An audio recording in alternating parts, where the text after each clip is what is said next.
Hello students, today's topic is theorem 6.1, most important theorem for board exam. Okay, most important theorem for board exam.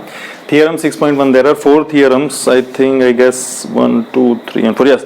There are 4 theorems in this chapter and they are going to ask one of them in your board exam. So this is theorem 6.1. What is it? So that is, if a line is drawn parallel to one side of a triangle to intersect the other two sides in distinct points, the other two sides are divided in the same ratio. So at a first look, એટલે જ્યારે તમે પહેલી વાર જોશો ને ત્યારે idea નહીં આવશે કે આ શું કહેવા માંગે છે. હવે થિયરમ લખાય કઈ રીતે પહેલા એ વસ્તુ સમજજો. આ જે થિયરમ છે એનું નામ છે, એને શોર્ટમાં FTP કહેવાય છે અને એનું ફૂલ ફોર્મ છે fundamental theorem of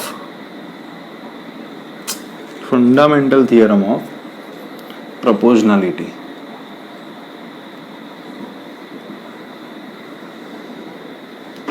Okay, so this is called fundamental theorem of proportionality. હવે તમને અમુક એવી રીતે બી લખીને આપશે કે state and prove fundamental theorem of proportionality, તો આ સ્ટેટમેન્ટ તમારે લખવાનું છે, બરાબર. ઇફ એની ચાન્સ જો તમને આ સ્ટેટમેન્ટ લખીને આપે તો બાકીનું તમારે લખવાનું છે. ઇટ ડિપેન્ડ્સ તમને કઈ રીતે પૂછાય, બરાબર. એટલે state and proof fundamental theorem proportionality પૂછે તો આ લાઈન તમારે લખવાની છે. જો આ લાઈન લખીને આપે તો બાકીનું જેમ લખાવું છું તેમ તમારે લખવાનું છે. જો થિયરમ લખવાની એક મેથડ હોય છે. સૌથી પહેલા લખવામાં આવે છે ગીવન. ગીવન શું છે પહેલા એ લખવાનું હોય છે. તો ગીવન એટલે if a line is drawn parallel to one side of a triangle. તો ગીવનમાં એક ટ્રાયેંગલ આપેલું છે તમને, લાઈન ડ્રો કરીએ છીએ ને પેરેલલ, કોને? One side of a triangle ને. સો અહીંયા લખીએ ટ્રાયેંગલ ABC ઇઝ ગીવન, એ આપેલું છે. બીજી કેટલી વસ્તુ છે? If a line is drawn parallel to one side of a triangle. હવે છે ને એકચ્યુઅલમાં હું જે ફિગર ડ્રો કરવાનું છે ને તે ગીવન ટુ પ્રૂવ પછી એ ડ્રો કરવાની છે. તો અત્યારે ખાલી તમને સમજાવવા માટે અહીંયા ડ્રો કરું છું. સાઈડ પર ડ્રો કરીએ તો જો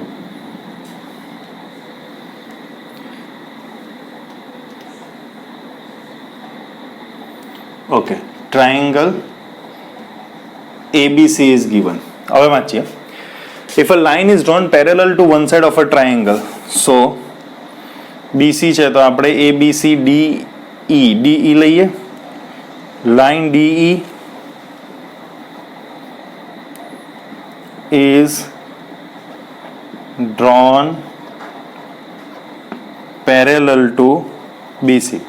ટ્રાયેંગલની એક સાઈડ BC છે, એને એક પેરેલલ લાઈન ડ્રો કરવાની છે. આ લાઈન પેરેલલ થશે, એ લાઈનનું નામ આપીએ છીએ આપણે DE. DE is drawn parallel to BC. DE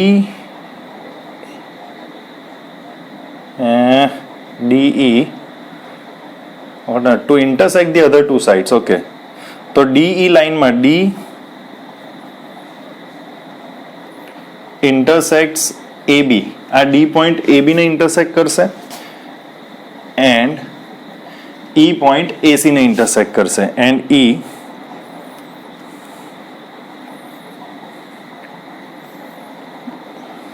ઇન્ટરસેક્ટ્સ AC. આટલું તમને ગીવન છે. પછી એ લોકોએ કીધું છે કે then the other two sides are divided in the same ratio. એ આપણે પ્રૂવ કરવાનું છે. તો ગીવન પહેલા લખવાનું હોય તો ટ્રાયેંગલ ABC ગીવન, એ લોકોએ જ કીધેલું છે. એક લાઈન ડ્રો કરવાની છે પેરેલલ. આ BC ને એક લાઈન DE પેરેલલ ડ્રો કરી દીધી. પછી એવું કીધું છે પેરેલલ લાઈન ડ્રો કરો તો to intersect the other two sides in distinct points. તો આ લાઈન જે છે તે બે ડિસ્ટિંક્ટ પોઈન્ટ એટલે અલગ અલગ પોઈન્ટ થઈ ગયા. એઝ અ પોઈન્ટ ઇન્ટરસેક્ટ કરશે બે બીજી સાઈડને. એટલે આ DE લાઈન BC ને પેરેલલ છે પણ ઇન્ટરસેક્ટ BC સિવાયની બે સાઈડને કરે છે, AB ને અને AC ને, D પોઈન્ટમાં અને E પોઈન્ટમાં. ઓકે, જો આવું થાય તો other two sides are divided in the same ratio. Other two sides એટલે BC સિવાયની, આને પેરેલલ તો આ છે, ડિવાઈડ થાય સેમ રેશિયોમાં. તો હવે ટુ પ્રૂવ ગીવન આવે, એના પછી આવશે ટુ પ્રૂવ. શું ટુ પ્રૂવ કરવાનું છે? Other two sides are divided in the same ratio. Other two sides એટલે એક AB અને એક AC, એ ડિવાઈડ થાય છે. ડિવાઈડ થાય છે સેમ રેશિયોમાં, એટલે ડિવાઈડ થઈ ગઈ. AB સાઇડ કઈ રીતે ડિવાઈડ થાય? AD upon DB. રેશિયો શું થશે? AD upon DB equal ratio હોવો જોઈએ, is equal two AE upon EC. આ પ્રૂવ કરવાનું છે તમારે. ઓકે, જો સમજો આ લાઈન DE પેરેલલ છે BC ને. આવી રીતે જો કોઈ લાઈન પેરેલલ ડ્રો કરો તો બીજી બે સાઈડને ઇક્વલ રેશિયોમાં ડિવાઈડ કરે, એટલે આ AD upon DB જેટલું થાય એટલું જ AE upon EC થાય. આવું પ્રૂવ કરવાનું છે. થઈ ગયું આટલું? હવે આટલું કર્યા પછી તમારે ફિગર ડ્રો કરવાની છે એક્ઝામમાં. મેં સાઈડ પર ડ્રો કરેલી છે, બરાબર? એટલું ડ્રો કર્યા પછી તમારે પ્રૂફ ચાલુ કરવાનું છે. સો પહેલા જો તમને એવી રીતે આપેલું હોય કે state and proof fundamental theorem of proportionality, તો આ સ્ટેટમેન્ટ તમારે લખવાનું છે. જો સ્ટેટમેન્ટ લખીને આપે તો ગિવન પછી ટુ પ્રૂવ, એના પછી આ ફિગર અને ધેન પ્રૂફ. ઓકે, ખબર પડી કઈ રીતે લખવાનું છે? પહેલા સ્ટેટમેન્ટ આવશે, એના પછી ગિવન આવશે, એના પછી ટુ પ્રૂફ આવશે, પછી ફિગર આવશે અને પછી પ્રૂફ આવશે. ઓકે, તો હવે આપણે પ્રૂફ કરીએ. જો આ હું અત્યારે કાઢું છું બીકોઝ લેક ઓફ સ્પેસ. હવે તમને આઈડિયા આવી ગઈ છે પ્રૂફ શું કરવાનું છે. આ થિયરમ બધાને જ આવડવો જોઈએ, કમ્પલસરી.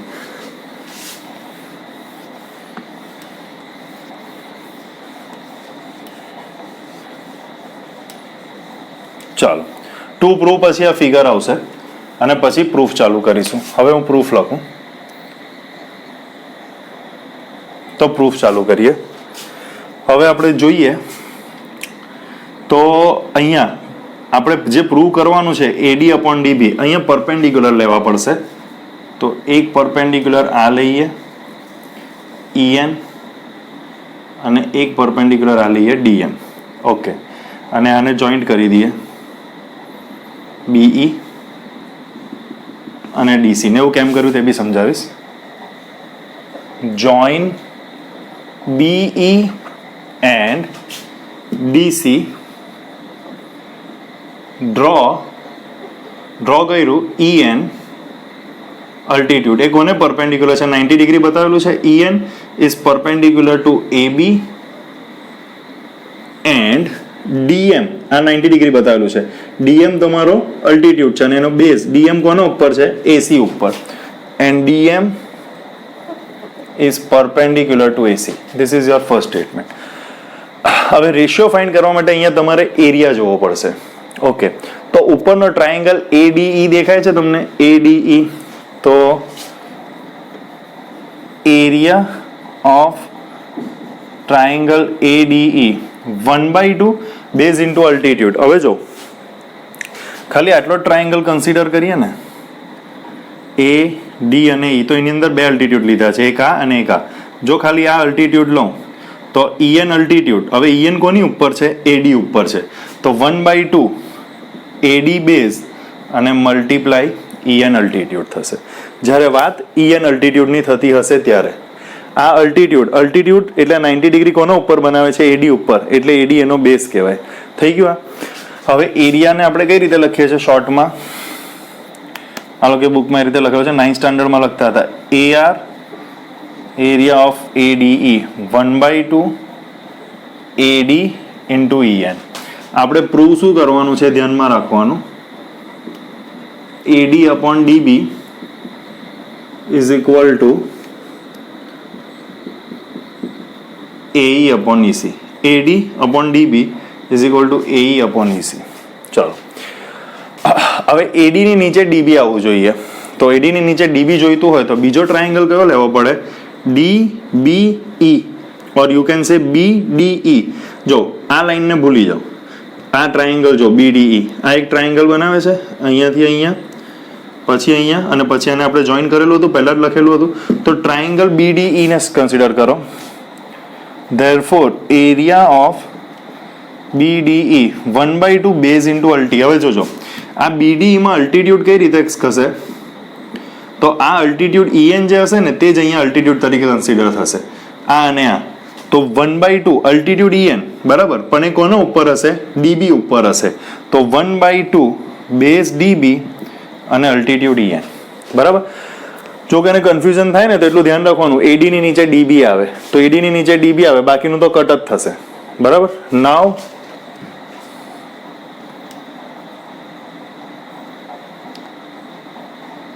ટેકિંગ રેશિયો લો area of ADE upon area of BDE 1/2 AD into EN upon 1/2 DB into EN 1/2 cut EN cut તો આનો રેશિયો શું આવે છે AD upon DB. This is your first result. થઈ ગયું. હવે આ જે ટ્રાયેંગલ ADE છે એમાં એકવાર અલ્ટિટ્યુડ EN લીધું, હવે અલ્ટિટ્યુડ DM લો. તો નાવ જો હવે આ કાઢું છું.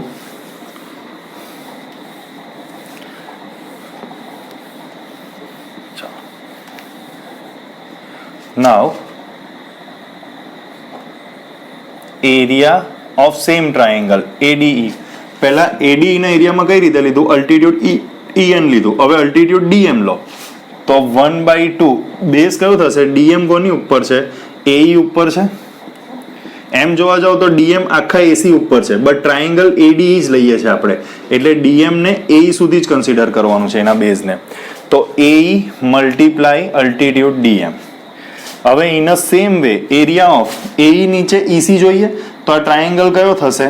આ જો DEC થશે. આ તો DEC 1/2. હવે આ અને આ અલ્ટી સેમ થાય તો આ અલ્ટી અને આ અલ્ટી એટલે DM, અને અહીંયા ટ્રાયેંગલ કયો લીધો છે? DEC. તો આ કોની ઉપર છે? EC ની ઉપર છે. તો 1/2 EC મલ્ટીપ્લાય DM. સિમ્પલ. કયો ટ્રાયેંગલ લીધો છે? DE અને C. તો આ એનું અલ્ટિટ્યુડ, અને અલ્ટિટ્યુડ કોની ઉપર છે? આ બેઝ EC ઉપર. બેઝ EC અને અલ્ટિટ્યુડ કોના જેટલો છે? આ DM જેટલો. એને પેરેલલ છે એટલા માટે અલ્ટિટ્યુડ DM લખાય છે અને બેઝ એનો EC લખાય છે. હવે આ બંનેનો રેશિયો લો તો now area of ADE upon area of DEC 1/2 AE multiply DM 1/2 EC multiply DM. થઈ ગયું. Second result. હવે પ્રૂફ શું આપવાનું છે કે AD upon DB is equal to AE upon EC. હવે આ ફિગર ખાલી કાઢી નાખું છું. તો જો ઉપર ડ્રો કરી દઈએ. આ રીતે ABC, BC ને પેરેલલ DE, આ બે જોઈન્ટ થશે. આ અલ્ટિટ્યુડ EN લીધું છે, આ અલ્ટિટ્યુડ DM લીધું છે. ઓકે, હવે ધ્યાન આપો. DEC અને BDE નો એરિયા સેમ થશે. 9th standard 5th chapter. DEC અને BEC નો એરિયા કેમ? બીકોઝ નો બંનેનો બેઝ ED સેમ છે. જો BDE બરાબર અને આ DEC એ બંનેની કોમન સાઈડ DE એનો બેઝ બને છે. તો હવે શું લખવાનું છે? ઉપરનું કાઢી નાખું જરા, રેશિયો છે. Here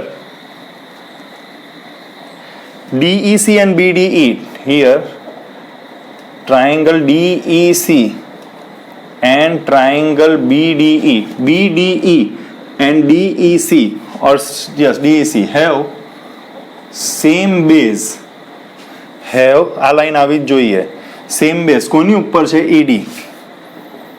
સેમ બેઝ ED બરાબર. એન્ડ આ બંને ટ્રાયેંગલ જો BDE કે DEC એનો બેઝ DE છે અને between same parallel. And between same parallel. Parallel એટલે આ બેની વચ્ચે આ બે ટ્રાયેંગલ આવે છે, એક લાઈન DE અને એક લાઈન BC, એની વચ્ચે આ એક ટ્રાયેંગલ છે અને આ બીજો ટ્રાયેંગલ છે. તો બિટવીન સેમ પેરેલલ કોણ? DE and BC.